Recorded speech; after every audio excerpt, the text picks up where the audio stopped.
મહેસાણામાં પાટીદાર અગ્રણી લવજી પટેલે બળાપો ઠાલવ્યો હતો। વર્ષ 2015માં અનામત આંદોલનમાં અમે જેલમાં ગયા તેવું લાલજી પટેલે કહ્યું। આ સાથે જ જણાવ્યું હતું કે સમાજના લોકોને અનામત મળે એટલા માટે અમે જેલમાં ગયા।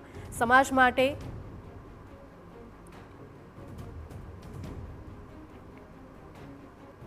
અમદાવાદમાં માણેકબાગ પાસે કારના ટાયર ફાડવાનો મામલો સામે આવ્યો હતો, જેમાં પોલીસે 4 આરોપીની ધરપકડ કરી ગુનાનો ભેદ ઉકેલી કાઢ્યો છે।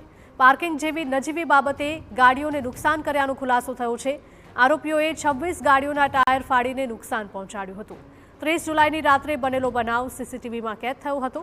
કેસના મુખ્ય આરોપી નેપાળસિંહને પકડવા શોધખોળ હાથ ધરાઈ છે। સેટેલાઇટ પોલીસે આરોપીની ધરપકડ કરી વધુ તપાસ હાથ ધરી।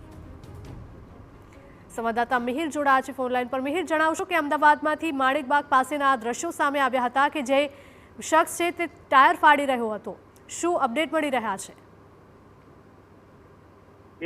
માણેકબાગ પાસે શુક્રવારની મોડી રાત્રે 26 જેટલી ગાડીઓ જે રોડ ઉપર પાર્ક થઈ હતી તેને ટાયર ફાડી અને આતંક મચાવ્યો હતો। જે મામલે સેટેલાઇટ પોલીસે ગુનો નોંધ્યો હતો। તપાસ કરતા સીસીટીવીના આધારે જે રાજસ્થાનના 4 આરોપીઓની ધરપકડ કરવામાં આવી છે।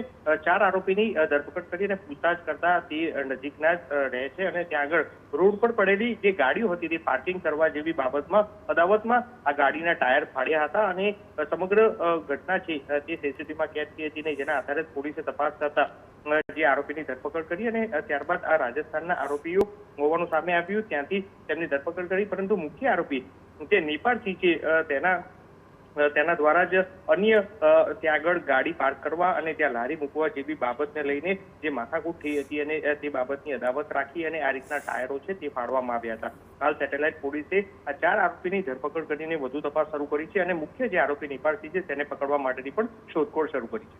બિલકુલ મિહિર, આભાર।